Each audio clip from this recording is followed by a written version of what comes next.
Radio जीवे Pakistan digital की Taiwan से खबर। दोस्तों, दुनिया के सबसे ताकतूर तूफान सपर टाइफून रगासा ने इस साल तबाहकुन अंदाज में ताइवान के दौर अफ्तादा इलाके आर्कड आइलैंड को निशाना बनाया। ऐनी शाहदीन के मुताबिक इस तूफान के मनाजिर ऐसे थे जैसे दुनिया का इख्तिताम हो रहा हो। शदीद बारिश, तूफानी हवाएं और समंदर की बुलंद उबाला लहरों ने जजीरे को घेरे में ले लिया।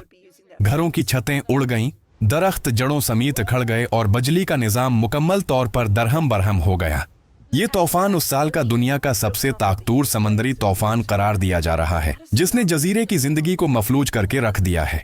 माहिरीन का कहना है कि आने वाले दिनों में मजीद खतरनाक बारिशें और तूफानी झकड़ जारी रह सकते हैं, जबकि इमदादी टीमों को मुतासरा इलाके तक पहुंचने में शदीद मुश्किलात दरपेश हैं। ये थी आज की अहम बीन इलाक़वामी खबर। मजीद अपडेट्स के लिए रेडियो जीवे पाकिस्तान डिजिटल के साथ रहिए।